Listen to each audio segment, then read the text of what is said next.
अस्सलामुअलैकुम वरहमतुल्लाहि वबरकातुहू। याद रब्वा के एक और प्रोग्राम में आपका खुशामदीद। आज हमारे मेहमान हैं मलिक शाहिद आवान साहब। तो मलिक साहब, याद रब्वा पे आपका खुशामदीद। अस्सलामुअलैकुम जनाब, बहुत-बहुत शुक्रिया डॉक्टर साहब। सानू भी मलिक तुसी इज़्ज़त अफ़ज़ाई दित्ती, इस काबिल समझा माशाअल्लाह, थैंक यू। मलिक साहब, आप हमें बताएँ कि आपके जो आबा-ओ-अजदाद थे वो कैसे अहमदियत में दाखिल हुए? हाँ जी, मेरा नाम पूरा तो है मलिक शाहिद हुसैन अवान और मेरे वालिद साहब का नाम है मलिक मोहम्मद हुसैन खुशाबी। जामिया अहमदिया में उन्होंने 1942 में जामिया पास किया और वो उनका जो था वो इलाका जहाँ वो पैदा हुए हैं, वो सरगोदा में एक गाँव है 35 शुमाली। ज़हूर बाजवा साहब का इलाका है, जो उनके वालिद साहब का नाम था बाजवा साहब। अच्छा, तो मेरे जो दादा थे उनके ज़रिए अहमदी हुए हैं 1922 में। वो तहसीलदार लगे हुए थे सरगोदा के इलाके में। तो अच्छा, फिर जब वो मतलब दादा की बड़ी दूसरी शादी में से अब्बा जान और फूफो पैदा हुए हैं। 1919 में अब्बा पैदा हुए हैं और 22 में हमारी फूफो। तो जैसे वो अहमदी हुए हैं उन्होंने वहाँ से शिफ्ट करा के ना उनको बच्चों को कादियान में दाखिल करवा दिया। एक कमरे के ऊपर छत के था, राजा नासिर साहब के वालिद साहब थे, एक एसडीओ थे, उनके वालिद साहब थे टेलर मास्टर, उनके कमरा ले दिया। फिर उसके बाद एक कनाल जगह ली दारुल में। तो फिर वहाँ पे अब्बाजान ने बचपन और वो जामिया पास किया और आर्मी में खलीफा सानी ने भेज दिया। फिर जब जंग-ए-अज़ीम दोम खत्म हुई तो कादियान की शिफ्टिंग में लगा दिया। तो हज़ूर खलीफा सालिस के साथ वो उनके राइट हैंड थे, हज़रत मिर्ज़ा बशीर अहमद साहब के साथ आखिरी कनवाई में आए थे, उधर से कादियान से शिफ्टिंग करा के। तो मेरे जो नाना थे वो डॉक्टर मोहम्मद शफ़ी दुआ गो बड़े रवा में मशहूर हैं, 101 साल की उम्र पाई है। ज़िला सडौरा के एक पीर थे, हकीम मेहरबान अली, उनके बेटे थे। 2 भाई थे आपस में, यानी डॉक्टर साहब और उनके भाई डॉक्टर एहसान तुर्क सियालकोट। तो ये 1916 में अहमदी हुए थे। तो हज़रत मसीह अलैहिस्सलाम ने कहा था कि अगर बैत करनी है तो मेरे पास रहें आके। तो ना आ सके इनके वालिद साहब। इनके वालिद और इनकी वालिदा इनके साथ ही अहमदी हुए हैं 1916 में। तो सहाबा उनको लोग कहते थे, लेकिन सहाबा असल में वो बन ना सके। तो मसीह अलैहिस्सलाम के ज़माने में, लेकिन ख़ानदान वाले या जमात वाले उनको सहाबा की लिस्ट में ही शुमार करते हैं। मेरी शादी जो है ना मौलवी इमामुद्दीन साहब जो इंडोनेशिया के पहले मुबल्लिग हैं, उनका बड़ा अच्छा, बेटा जो है वो डॉक्टर सलाहुद्दीन आपका दोस्त भी है, क्वार्टर अच्छा, तरीके में पीएचडी थे जेनेटिक के। अच्छा, तो अच्छा, ये मुल्तान के थे, तो ये खलीफा सानी के ज़माने में तंग पड़ के ना लोगों से उनके पास चले गए बचपन में ही। तो हुज़ूर ने पाला, तो हुज़ूर ने उनको मुबल्लग बनाया। तो अच्छा, इनके जो तो ये है अहमदियत में एंटर होने का। मैं और मेरे 6 भाई और 3 बहनें खुशाम में हम पैदा हुए। तो वहाँ से हम रबा शिफ्ट हुए हैं। मैं पहली क्लास में था, मेरा भाई है डॉक्टर मुश्ताक हुसैन खालिद, वो टीआई कॉलेज में दाखिल हुआ तो लड़के पढ़ने नहीं देते थे। फिर उसने वो किराए पे मकान लिया तो हम शायद 69 या 70 में रबा आ गए हैं। अच्छा। फिर उसके बाद वहाँ से पढ़-पुढ़ के सारे हम लोग बाहर आ गए हैं, अमेरिका में हैं सब लोग। एक बहन जर्मनी में, एक बहन कनाडा में और एक भाई भी कनाडा में, बाकी सब हम अमेरिका में हैं। तो ये है हमारी कहानी मुख्तसर। तो बहुत शुक्रिया मलिक साहब तारुफ़ करवाने का। तो अब आप हमें बताएँ कि तालीमुल इस्लाम स्कूल की, तालीमुल इस्लाम कॉलेज की कोई यादें हैं आपकी, तो वो हमारे साथ शेयर करें दोस्तों के साथ। क्या पूछते हैं डॉक्टर साहब, इतनी ज़बरदस्त मतलब वो गलियाँ, मैं तो 3-5-6 दफ़ा हुआ आया हूँ, तो मैं जाके उन गलियों में पूछता हूँ, यहाँ पे ये रहता था और लोग बड़े हैरान होते हैं। हम दारुल में उतरे, तो वहाँ से चौधरी नासरुद्दीन साहब ने हमें मकान लेके दिया था बहुत बड़ा 1 कनाल का। वहाँ हम तो तकरीबन 7-8 साल रहे हैं। वहाँ से फिर हम दारुल रहमत में आशियाना में कुरैशी अब्दुल्ला के घर चले गए। फिर वहाँ अच्छा, से मैंने मैट्रिक किया, वहाँ से फिर हम दारुल फ़ज़ल अपना घर है वहाँ पे मुंतकिल हो गए हैं, आज तक वहीं हैं। तो प्राइमरी स्कूल मैंने दारुल में किया है, मास्टर मकबूल साहब, मास्टर अशरफ साहब होते थे हमारे। उससे पहले एक मास्टर ईसा साहब होते थे, ये हमारे घर के अच्छा, साथ वाला घर था। डॉन रेडियो हमारे साथ था, डॉन रेडियो का एक हिस्सा किराए पे वो मकान कमरा था एक छोटा-सा, उसमें हम पढ़े हैं। तो वो मास्टर साहब जो थे, अभी फ़ौत हुए हैं, मास्टर मकबूल साहब छन्नी खिंची थे, खलीफा सालस के वो शागिर्द थे, वो सारे वहीं से पढ़े हैं रब्बा से। वो कहते हैं अगर रब्बा ना आता है होता ना तो हम डाकू होने थे, क्योंकि वो डाकुओं का इलाका था। वो 5-6 भाई हैं, कहते हैं हमने ये जाग छोड़ी नहीं, अब मेरे बच्चे डाकू हैं। हम्म। तो अभी मैं मिल के आया उनको ना, तो उनकी 2 शादियाँ हुई हुई थी बेचारों की, एक छन्नी में थी, एक इधर बुर्ज बाबल में थी। अभी उनके पास ही मैं जाता था रोज़ाना उनका हाल पता करने। अच्छा। तो हमारा मेरे से बड़ा भाई कासिम भी वहीं स्कूल में पढ़ा है, मेरे से छोटा भाई आफ़ताब भी वहीं पढ़ा है। हमारे घर अच्छा। के साथ ही एक स्कूल होता था प्राइमरी स्कूल, तो अच्छा। वहाँ पे मास्टर अहमद अली साहब की बीवी हेडमिस्टर थीं, तो उनको कहते थे बड़ी बाजी। आजकल वो ज़िंदा हैं, यहाँ पे होती हैं। इधर उनका बेटा होता है डॉक्टर, तो कनाडा में होती हैं या यहाँ डॉक्टर हफीज़ुर रहमान के साथ होती हैं। अच्छा। तो वो उधर फिर वहाँ से हम हाई स्कूल गए, वहाँ मास्टर मसूद साहब हमारे एक होते थे बड़े मशहूर, वो टीचर बन गए। फिर मास्टर आज़म साहब से पढ़ा, फिर हमने मास्टर अहमद अली साहब इंचार्ज थे, फिर मास्टर हारून साहब आखिरी हाई स्कूल के थे। वहाँ से हम निकल के टीआई कॉलेज में गए, वहाँ हमारे प्रोफ़ेसर शरीफ खान साहब बायोलॉजी के थे, चौधरी सादिक अली साहब थे और सुल्तान महमूद साहब जो अभी फ़ौत केमिस्ट्री हुए हैं, पढ़ाते वो थे जो। प्रिंसिपल थे उस वक़्त, नाइब अच्छा। प्रिंसिपल थे।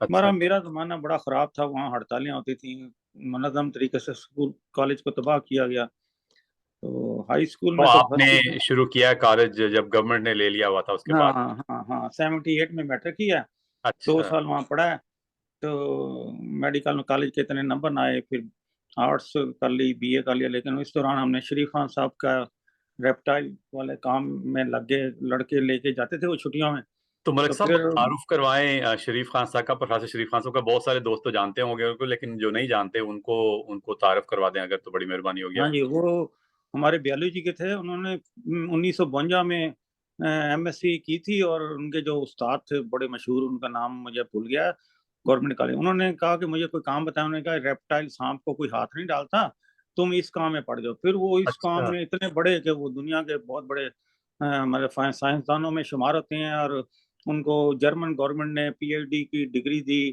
फिर वो पूरी तहकीक 1996 में मुकम्मल हुई। मैंने उनके अच्छा। साथ बड़ा लंबा अरसा काम करवाया था। ब श्रीलंका में सारे दुनिया के साइंसदान इकट्ठे हुए। मुझे भी जाने की तौफ़ीक मिली उनके साथ।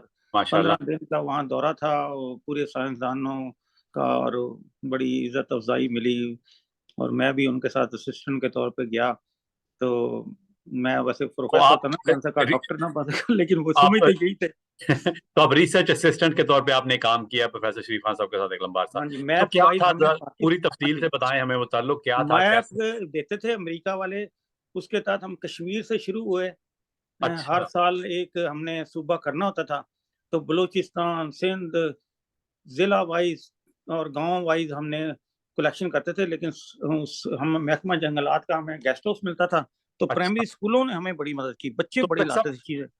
किस तरह की चीज़ों की कलेक्शन करते थे? क्या हाँ जी, कलेक्ट एक करते थे उस ज़िंदा वक़्त? साँप पकड़ते थे, उनका टाइम होता था, मगरिब के दरमियान कई साँप होते हैं, वो मच्छर खाते हैं, मगरिब और इशा के दरमियान, और कई साँप रात को निकलते हैं। इसी तरह ही रेप्टाइल में से किरले, छिपकलियाँ हैं, वो भी उनके टाइम है मखसूस निकलने के। तो उस अच्छा। वक़्त रात को जाना होता है कहीं। एक छिपकली हमने पकड़ी बलूचिस्तान में, वो रात को अंगारों की तरह उसकी ना आँखें चमकती हैं, जैसे अच्छा। कि शोले पड़े हुए हैं सिगरेट के। तो मैंने अच्छा। कहा खान साहब ऐसे सिगरेट किस तरह पई हुई है? हाँ तो जी। देखा तो वो थी छिपकलियाँ थी, बड़ी अच्छा। जिल्द उनकी नरम थी, वो बड़ी रेत पे हैरानकुन बैठती बात हैं। है। हाँ, बड़ी हैरानकुन बात है। मैंने तो नहीं देखी इस तरह की छिपकलियाँ आज हुँ। तक। फिर मतलब उनको उन्होंने भी नहीं देखी थी, पहली दफ़ा पकड़ी हैं। अच्छा। तो फिर वो खान साहब जब तहकीक करते थे, पता लगता था ये किस तरह एक इलाके से दूसरे इलाके में मुंतकिल हुई। मसलन रोहतास किले हम कई दफ़ा गए हैं, तो अच्छा। रोहतास किले में जो साँप मिले हैं, वो उनका तल्लुक बलूचिस्तान या ईरान के साथ था। पता तो लगा कि इतनी ये दूर के इलाके से वो आ गए थे। ईरान और रोहतास तो जेहलम के पास है। पत्थर, वो बताया ना, फिर जब पत्थर आता था ना उसके बनने के लिए, शेरशाह सूरी मँगवाता था, वो पत्थरों में आ जाते थे साथ। पत्थर जब अच्छा। आता था ना, जब ऊँटों पे लद के, तो इस तरह जानवर मुंतकिल होते थे एक जगह से दूसरी जगह। तो वो जो खान साहब की तहकीक है, वो कई रसालों में छप चुकी हुई है। तो उसमें उनका ज़िक्र है, ज़िंदा साँप पकड़ते थे, उनकी तस्वीरें लेते थे, फिर उनको फ़ॉर्मेलिन के टीके लगा के हमने बोतलों में बंद करना, फिर उनको लेके आना रबा, तो फिर उन्होंने अपना बहुत बड़ा म्यूज़ियम था, जो अब वो गवर्नमेंट कॉलेज लाहौर को दे आए हैं। या पता नहीं अच्छा। रबा को दिया तो है। साँपों और छिपकलियों के अलावा भी कोई और जानवर भी होते थे जो पकड़ते थे? डड्डू और वो कछुआ, और अच्छा। ये सारे रेप्टाइल में शुमार होते हैं जिनके अंदर रीढ़ की हड्डी है, हम भी इंसान भी शामिल है। जो जानवर जो जानदार जो हैं जिनमें रीढ़ की हड्डी है उनको रेप्टाइल कहते हैं। अच्छा अच्छा अच्छा, ठीक है। तो फिर तो कभी 2 ऐसा भी हुआ किताबें खान साहब की हैं, अगर किसी ने मालूमात लेनी हो, वो इशफाक अहमद साहब जो तलकीन शाह उन्होंने छपवाई थी, उनका अच्छा नाम है पाकिस्तान के साँप। तो अच्छा। वो जगह-जगह मिल जाती है, अब वो उर्दू में भी है, अंग्रेज़ी में भी है। तो तमाम वो किस्में जो हैं, वो किताबी शक्ल में छाप दी गई हैं। 2 जिल्दें हैं उसकी। तो बहुत अच्छा इल्म का खजाना है जो सारी दुनिया के लिए है, जो तो बड़ी मेहरबानी आपकी जो आपने इतनी तहकीक की, और प्रोफेसर खान साहब की जिन्होंने पाकिस्तान के जो उनकी सारे जो वेबसाइट है पेपर्स। ना खान साहब हाँ जी की, हाँ 2 जी हाँ जी। वेबसाइटें हैं, वो भी आपको शरीफ खान डालेंगे ना तो आपको आ जाएगी, और उसपे जो जो तहकीक की है तो किताबों में है, वो आपको फ्री मिल जाएगा उसमें। अच्छा अच्छा। तो इतने इल्म के खजाने जो हैं वो सारी दुनिया के लिए खुले पड़े हैं आप। और तो और पाकिस्तान बताएं। के वाहिद साइंसदान हैं, और पाकिस्तान वालों ने कदर नहीं की। वहाँ पे जो नेशनल म्यूज़ियम साइंस बना है इस्लामाबाद में, उसका सारा डिपार्टमेंट खान साहब ने बनाया। तो अच्छा वहाँ बाहर वो उसकी निशानी ये है कि व्हेल मछली का जो मुँह है ना, ढांचा वो लगा हुआ है, जो पाकिस्तान के साहिल पे आ गई थी वो बेचारी। अच्छा अच्छा तो उसका ढांचा पारा बाहर पड़ा है और लगाया हुआ है, मैं देख के आया हूँ। अच्छा तो वो अमेरिका ने वो बनाया इसलिए कि जानवर खत्म हो रहे हैं, और इसलिए उनको प्रिज़र्व करने का ये सिस्टम जो है ना, आज से तकरीबन 200 साल पहले जब वो आए थे गोरे, बाउंड्री लाइनें बन रही थी, उस वक़्त से ये काम शुरू है। यानी अच्छा। उनके जो गोरे थे फौजी, उनको उन्होंने बोतलें दी हुई थी, हाँ तो जी। उसमें वो डाल देते थे वो जो जानवर मिलता था। तो अच्छा। बस इस तरह करके खान साहब बताते हैं। तो तो सारी दुनिया में पाए जाते हैं अब तो इस तरह के नेचुरल हिस्ट्री म्यूजियम्स, तो पाकिस्तान में हुँ, भी अब हैं। तो फिर इसीलिए बनाए हैं कि जो जानवर खत्म हो रहे हैं, और जो हैं, कई पता भी नहीं थे, वो फिर पता लग जाता है कि कौन-कौन से जानवर हैं। तो मलिक साहब और कुछ इस तरह के इंटरेस्टिंग वाकयात बताएं, जैसे सांप और ये इस तरह की चीजें कभी निकल भी जाती होंगी उन चीजों में जिनमें आप बंद करते थे उनको। एक दफ़ा मैं सपेरों से ना अपने तौर पे भी लाता था, कराची में काम कर रहा था, तो मैंने सपेरों को मिला खान साहब की अच्छा खातिर, तो उन्होंने दिए, मैंने वो पैसे दे के ले लिए साँप, किरले। अच्छा, किरले भी जो होते हैं ना, जिसे हम कहते हैं, क्या कहते हैं वो एक जो मार के बैठे होते हैं सड़कों के किनारे, कहते हैं साना कहते हैं उसे। साने, तो बिल्कुल बिल्कुल। हाँ, वो साने जो है ना, वो गिर उसको एक दफ़ा आया, गिरगिट की तरह रंग बदलता है। वो अच्छा मुहावरा सुना था लेकिन देखा नहीं था कभी। मैं गया, सपेरे ले गए सांप पकड़ने ज़िंदा, तो वहाँ किरले पकड़ने, तो किरला देखा अभी था, अभी गायब हो गया। वो जो अच्छा पौधा था उसकी तरह उसका रंग, वो बैठा हुआ मुझे नज़र ही नहीं आ रहा, वो बैठा हुआ है सामने। अच्छा तो अच्छा अच्छा जैसा पौधा होता था उस तरह का बन जाता था। मसलन वो अगर सूखा हुआ पौधा तो उसका रंग वो बिस्कुटी हो जाना, अगर ग्रीन है तो वो ग्रीन कर लेता था अपने आप को। इस तरह के भी अच्छा अजीबो-गरीब। फिर उनके दाँत थे, वो मैंने बोरे में डाले हुए थे, साँप व किरले, वो काट के उसने बाहर निकलने की कोशिश की, मुझे पता लग गया। ये वो काट के ट्रेन में से बाहर आया था, पूरी ट्रेन एक तमाशा बन गया, तो मैंने तो अल्लाह का शुक्र किया यार कि वेले सिर पता लग गया उसका। तो मैं तो तौबा की कि आइंदा मैंने नहीं लाना इस तरह। तो पब्लिक ट्रांसपोर्ट में ही ट्रैवल करते थे आप? हुँ? पब्लिक ट्रांसपोर्ट में ही ट्रैवल करते थे, पब्लिक ट्रेनों में, हाँ, वो पब्लिक गाड़ी बसों में? एक किराए पे ले लेते थे खान साहब। अच्छा तो अच्छा वो फिर म के हफ्ता-हफ्ता, 2-2 हफ्ते का उसके साथ प्लान होता था। जब खान साहब बीमार होते थे, वो आ जाते थे फिर वापस। मसलन फोर्ट मंदरो एक जगह है, जो 4 सूबे हैं ना हमारे, तो वो हाँ मिलते जी। हैं ना जिस जगह पे, उसका नाम है फोर्ट मंदरो। पहाड़ी है, एक डेरा गाज़ी खान में, बड़ी बहुत बुलंद और बड़ी ठंडी है। तो अच्छा उस पे हमें 2-3 दफ़ा जाने की तौफ़ीक मिली। तो वहाँ पे यूरेनियम बड़ा पाया जाता है उन पहाड़ों में ना। तो अच्छा उस इलाके के जो लड़के हैं, वो बड़े इंटेलिजेंट खान साहब ने अपनी ज़िंदगी में देखे, कश्मीर के और उस जगह के। तो अच्छा उस पानी का या उन जगहों के फ़ायदे भी हैं, नुकसान भी हैं। फ़ायदे ये हैं कि वो इंतहाई इंटेलिजेंट लोग हैं, यानी दिमागी तौर पे अगर खान साहब ने कहा, जितने भी लड़के मेरे को पढ़ने आए ना डेरा गाज़ी खान है, इंतहाई इंटेलिजेंट, और आज भी मैंने अच्छा देखा वहाँ पे बड़े इंटेलिजेंट लोग हैं तमाम। मेरी जो बीवी है उस इलाके की, ये इलाके की। हम फोर्ट मंदरो और जो रोहतास किला पिंडी के पास है, हाँ जी। उसमें जो जानवर या कीड़े-मकोड़े या जो ये रेप्टाइल मिले हैं ना, वो बड़े नायाब थे कि ये आए कैसे हैं।